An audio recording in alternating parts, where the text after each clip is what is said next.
Good evening, everybody. This is P. Francis McNichol, otherwise known as Phil to my friends. I'm going to do a reading tonight, and I'm going to talk about the inspiration um, of Animal Kingdom. It's a poem I did at first. I posted, I looked at it from different angles on Facebook, and I saw that I wanted more in it. The Animal Kingdom is a motif of what the animals are, and are we animals? Okay.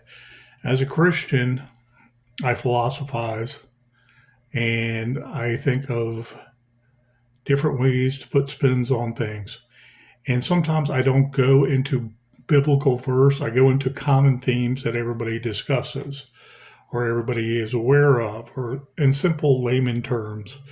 Um, is everyday language that they understand, and it might even be colloquial or metaphoric, or it's just known as a parable that everybody should know if they speak English and they are Christian in general.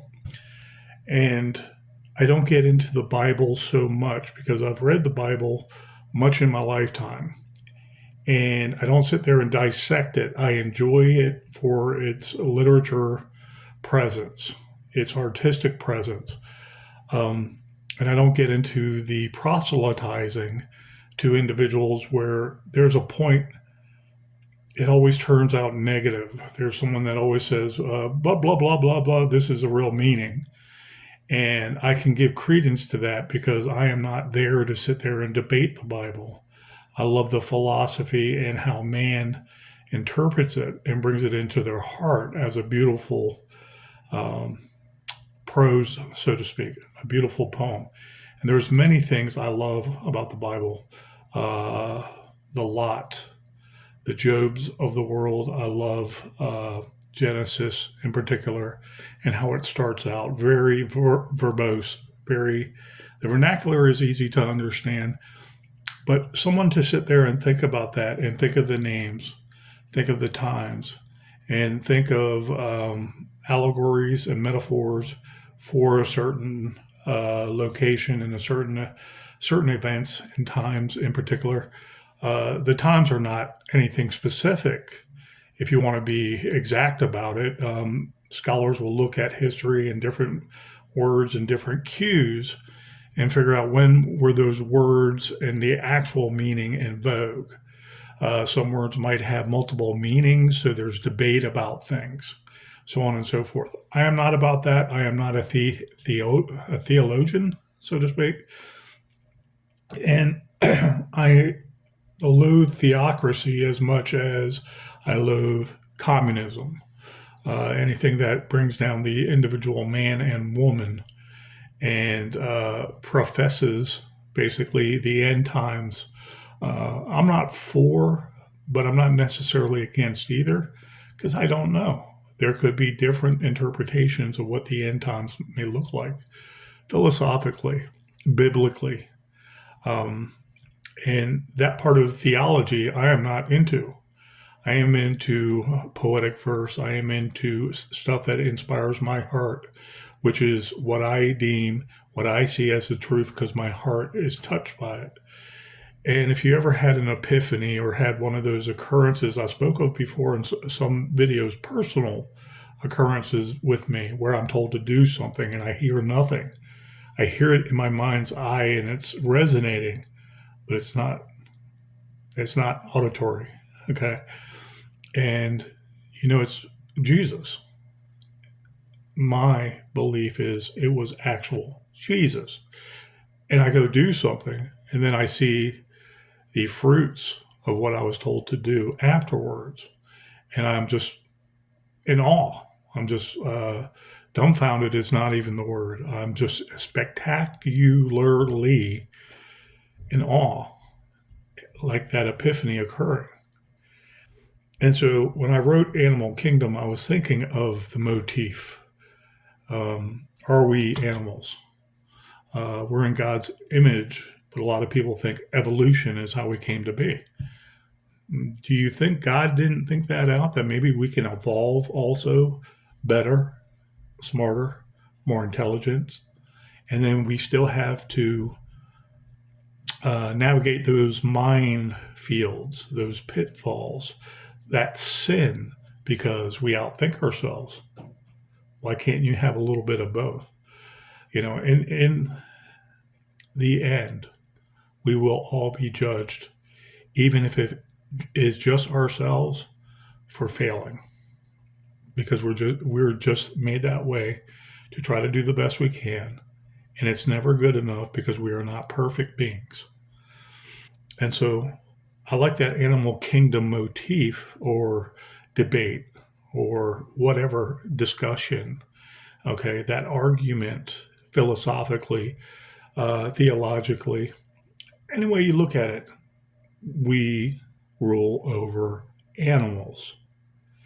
Do they bring us pleasure? Yes. Do they feed us? Yes. Do animals clothe us? Yes. Are they fun just to look at and learn? Yes. But man still rules over animal, not vice versa.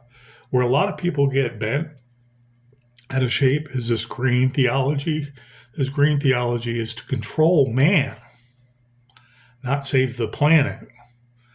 And they get it bent out of shape when they put leaders in charge that are for them. But those people are the ones that are getting rich hand over fist, stealing money, laundering money from the hardworking taxpayer, the hard worker out there. He, she, doesn't matter the race. And those greenies make that their God. Okay. They believe it's a higher power than them in some degrees, but they're the ones that want to control man because the animals are more deserving. No matter what, the animals are better than human. A patch of land is better than humans. Okay. The sky is better than humans. The sea, the land, everything is better than humans. And they elevate themselves with the moral elevation principle. I've spoken about that before, but as an update, when you have one individual right here who doth proclaim too much or profess too much, they can sit there and act like they're helping someone, in this case, the earth. And they can say, we're going to do this, we're going to do that. So they elevate themselves up. And then when they have someone that says, hey, wait, that means we have to constrict humanity, we have to depopulate, we have to kill off people, especially the old people, because now they're living longer and they're taking more social security and they're a carbon footprint. And they say yes. And so they then control or they judge those people questioning them. So they can sit there and say, yeah, I deem you offensive. I deem you not good for humankind. I deem you bad for the planet. Therefore, I am above you. I have my God here. It's not humanity. It's not God Himself. It's not Jesus Christ. It's the planet. My God here supersedes anything you have to say. And so the moral elevation principle does two things. It helps people of race. Okay, you can apply it to many liberals. Excuse me while I adjust my computer screen more and more. They claim to help someone, a race usually, and divide us because of that racism and that division and George Floyd, what have you. It's always about race. It's always about gender. It's always about sexual identity. It's always about someone that helps their cause because they are here. They're helping someone. The euphoria involved, the psychological advantage they think they have over anybody they claim to be helping. But then the twist is, in their judgment, they can judge the people that they dislike. They dislike with a passion. Those people don't even have to come up to them and question them. Those people don't even have to offend them or know them. They dislike them. Humanity. Why do they hate humanity? Because they don't believe they will face judgment. There's no right and wrong. You notice with a liberal psychology, even the artists, Even the great artists out there, they have a certain amount of leeway not to judge someone, not to say something is right or wrong, not to pick and choose a side. And Christians are like, we're for God, we're for Jesus Christ because he loves everybody equally. He's saved people. Through us, we can do all things, all humanity together. And God is the one that empowers us because of our faith in Jesus Christ. Love, salvation, forgiveness. Each and every time I go back to those three, there's much more to Jesus, I'm sure. And someone might debate me theologically about what Jesus actually is. And only through him can you reach the Father because he is of the Father, but he is the Son of God. And I kind of sit there and say, okay, I believe in him and I believe I am redeemed through his blood that he shed for me. And you have to say, what? Oh, no, no, no, no. You shall go sin no more. You should. Well, then that judgment does come in. And there's brother against brother arguing about stupid facts when they should be talking about the love they offer each other in the world. And they go out there and help and they work together. And no one is more perfect than anybody else except for Jesus. But they're doing as Jesus instructs and helps others. And some of his words to his disciples, Last Supper, whatever. Okay. Those are some of the motifs that we know as Christians in the Western world that helped us develop a great lifestyle to be more godly, like God's Son, Jesus Christ. I'm not saying blasphemously being Jesus Christ. I mean, doing unto others better than we were when we were Christ-less, when we were not saved.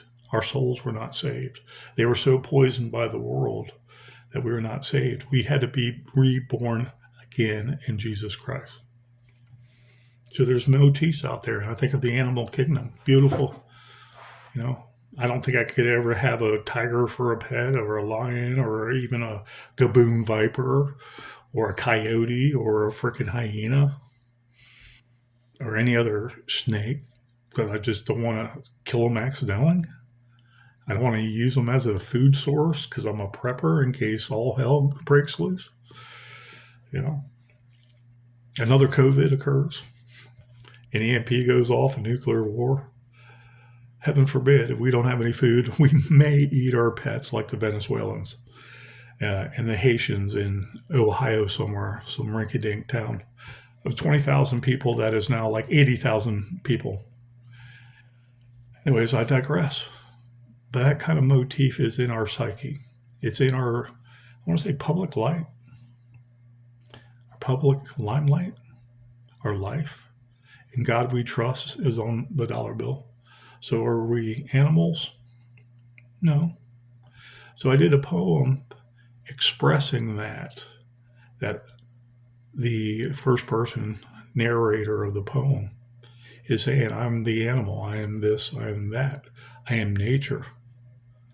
But the last, I want to say 2 lines or stanza, I set up because it's always been wordplay with me with Jesus Christ and God as a last, I want to say 1-2 punch. And I don't want it to be in judgment. I want something to be entertaining, and then at the end just say, yeah, Jesus, through Jesus Christ and God, we are not animals. We are blessed to enjoy fruitful lives without being attacked every day by another animal. We rule the animals respectfully, mind you, but we are better than the animals in that we have our providence and we can enjoy them and we can let them live in peace. Okay. We have the minds, mentalities, spirits, mental makeup, physical know-how, and people would say, no, oh, no, no, no, no. Yes, we don't abuse animals. We use animals for enjoyment, and we want them to have fruitful lives too. But we also use animals to sustain us in many different ways. And then those same greenies and PETA people will say, oh no, they'd rather kill us than an animal to survive for meat, for organs, for what their body can provide. Maybe bone, maybe marrow. Maybe it can become a spear. Bones can become spears. Their teeth can be used as weapons. Their hides can be used to keep us warm. They'd rather kill the human instead of that bison. They'd rather kill the human instead of what have you, an alligator crossing the road. Someone's speeding or someone's driving fast. They're obeying the speed limit and an animal runs across their path. Humanity kills that animal and someone would choose that animal over us. Man, I wish that human got it before that deer did. It's like, it's not nice. It's not nice. That one human is smarter than that animal, and that one human has a bigger heart than that animal, metaphorically speaking. And that one human can save you and other people like you and make your life worth living and loving and caring. So, we say prayers and we hope people get saved, you know, and Jesus is there even when we don't believe it. So I'm not being judgmental with those greenies and PETA people too much because everybody has their path they walk down where whatever it is, the lighting fire shows up and says, excuse me and you are going to have a talk, dude, Saul. And then Paul shows up because he's changed. He accepts Jesus in his heart. He changes so dramatically as a peace-loving man who wants to inspire people to what the teachings actually are. I had an argument one time with my sister, the crazy Muslim. Really crazy. Her interpretation of someone saying something automatically condemns them to hell in her abject, brittle world of Islam. And that's her. Trust me, I know my sister. She's very, very extremist because of her belief system all her life. It doesn't matter what it is. And so, she says that us Christians don't believe in our bodies being temples and we're the biggest hypocrites. And it's like, yeah, reminds me of somebody, someone that's overweight by 150 pounds, someone who eats a lot of food from a pizzeria, you know, and you're telling me about Jesus you were raised on too in a Catholic background. Okay, but who else is going to save humanity from themselves or give the love to forgive them for the things they do individually and as a group? Jesus Christ.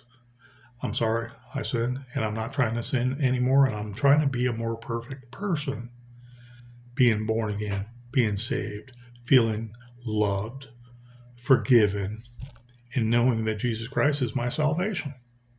Tell me I'm wrong. But anyways, it was an interesting conversation we had where she just blew up at me out of nowhere. And it was because all of us Christians are hypocrites. No, we're not hypocrites. We believe in Jesus Christ. So that makes us one step better than you, a little. However, we begin to forgive sooner. We are saved. We begin to love sooner. We open our hearts to Jesus. Nothing else matters. And we can take the good with the bad in everyday worldly things. And so those motifs, those mantras, those schemes, when people are touching base and they're doing it in a different way, their artistic way, is what I tried to accomplish with Animal Kingdom. And so before my phone cuts out again, I'm going to try to read this the best way I can. And I hope YouTube doesn't ban me when I post this on Facebook groups. And I thank you guys for being here tonight.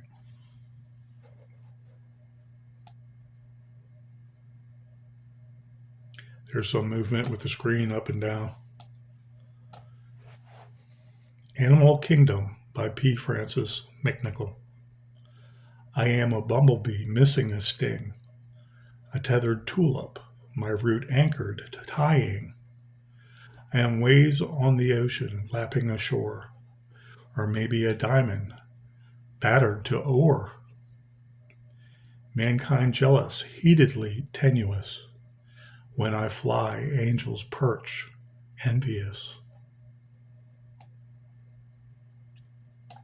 It may be sand in the desert I deliver, or a nor'easter squall overflowing a river. Being a snake, a tongue like a nose, I avoid the farmer in dark gopher holes.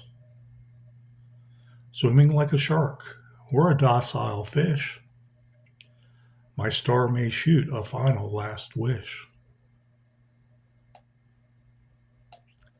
Maybe I'll run away as if swift gazelles, or roar like a lion and the cheetah yells. Can I be the mountain meeting the seas? Is one's pondered enigma as if alchemy? Though I'm a fool, we all monkey around, like blue whales ashore stuck aground. If I'm a zebra, I'll peel all my stripes, trapped in a pride when a hyena gripes. This animal kingdom is not really fair, nor is a world where no one cares. Journey strong, paired in throngs upright, forgiving the past, if wronging a right. How we treat others, and not all about us. Our just, loving God, sending us Christ Jesus. The end, so to speak, of Animal Kingdom. There was a couple of verses in here that I added in yesterday because I wanted this longer. I wanted more rhymes. I loved the rhymes that came to my head. And I was like looking at it at first. I was like, some people gave me some likes. Excuse me. And I was like, well, thank you. And I looked at it. I looked at it closer. And it was short. It was short, and I like it longer. I like description in there. I like many pictures. I wanted it to flow. If I can read it, anybody can read it verbally because I'm horrible at seeing it, knowing it, and my mouth making it work. And then I tell everybody on Facebook, they can literally, if they want, they can literally read it. Send me a link and let me see it. Put it on the header though. Give me some credit. Put my name there. And if you don't like it and you're doing it just to prove a point it's horrid or something, or you're trying to sabotage it, that's fine too. Some name recognition in the small game, I eventually hope comes to the big game in big books and big contracts and movies, as I stated before in my last video. So that was Animal Kingdom, and it was just coming to my head, and I was seeing the poetry prompts with photographs and paintings of some sort, whatever the subject matter. And it's like, I go to the comments and I want to say something, and then I start rhyming in the comments, and I'm like, no, I'm not going to post this. I'm going to take my time with this time. There's a lot of poems I just throw together. I don't give a shit. I don't, because I'm not beholden to poetry, but some I like better than others. Some I want to prove a nice point. I want to show a great picture. I want to have the words mix and mince together like pate. As a horror author, you would get that with my last couple of poems. And I like it.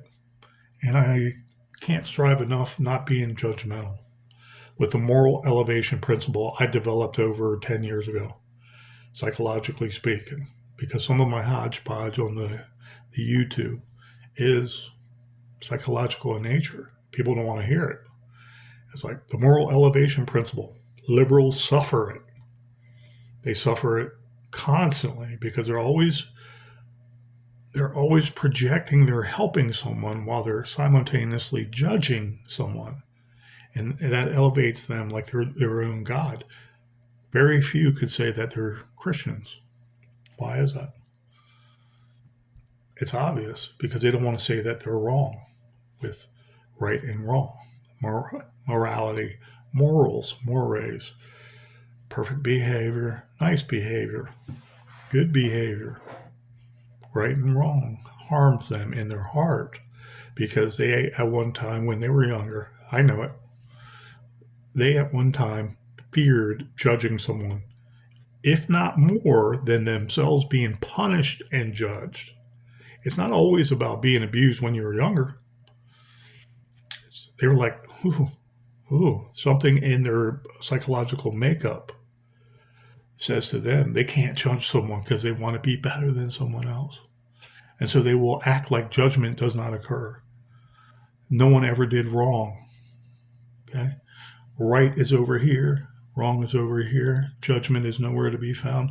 Go ahead, young kid. Dress up as you want. Put shit in your nose. Come home tonight at 9 p.m., all drunk and high, and you're only a freshman in high school. I don't care because you know what? I know I messed up when I was. No. I don't want to judge you, is why the moral elevation principle occurs. And that's just my spin on things based on facts that I had to deal with. Your facts might be completely different. And then you might say something, and I'll say, hey, you got a point there. In that instance, I may agree with you because that instant does make sense. And yeah, I can see how you see that. Okay, there's no disagreement here. I just have a way of looking at things because of lots of experience, lots of things that have occurred in my short lifetime. But anyways, the motifs are there, the genres are there. I was speaking to another person online at Facebook, and I was talking about the Beauty and the Beast, and it was just a simple comment and whatnot. And I put in my 2 cents when she said, "Oh, I loved it." And I said, "Thank you." Beauty and the Beast as one of the mantras that we all have in our mind. You have that evil-looking lurch kind of guy in the woods, hiding in the shadows, or a homeless person somewhere. And you see beautiful women or a single lady, young girl from school, maybe in high school, but she looks like a lady decked out. It looks really pretty, cute, virgin-like. She sees the homeless man over in the woods or the thicket there where he always hangs out and there's trash and debris. So she walks to the other side of the road and she fears him. Maybe she does, maybe she doesn't. Maybe she has an open heart to say, I'm not going to judge that man over there just because he looks homeless. But she walks to the other side of the road just to be safe. And he says, ma'am, look out, car's coming. And he stops the car and almost gets hit himself protecting the lady. Beauty and the Beast motif, mantra, genre, so to speak. There's other words for it. It escapes me now, and I can go on and on about those same things that are in our psyche, in the Western world especially. Now, what is also cool about these groups is you have a lot of new authors that are from India, and they have been speaking English very well their whole lives, and they are doing more Americanized, more English from England, poetry and prose and writing that is not bad, hitting the Western world too. So it's not all perfection, but it is all art to differing degrees. It's depending on how we interpret it in a really great way, a loving way, a near perfect way. And man is not perfect, but we are not animals. There's a big difference. And that's the only time I put my foot down where I'm being judgmental. Animal kingdom is my answer to that. Jesus is the perfect man. He is the Son of God. And through him, all things are possible, including salvation, love, and forgiveness. For the most heinous deeds this world gives us a bunch of lemons. He gives us lemon juice, lemonade, and it's a perfect lemonade. It's a perfect life through Jesus Christ. And we strive to be better that way. But anyways, guys, I'm bloviating now. I hope you enjoyed Animal Kingdom, and I'm going to go over it a few more times in the next couple days. And I'm putting it in a blood red sea, and I really enjoyed it. I enjoy looking at our world and doing rhymes with simple things we see at the beach, simple things we see on vacation, simple things we see in a swamp, something simple we see in the big city. Central Park might have its own big poem that goes into depth about all kinds of little creatures in Central Park, not necessarily a horror. But Animal Kingdom, I love doing, and I thank you for your time, and I hope you enjoyed it. God bless you. Take care.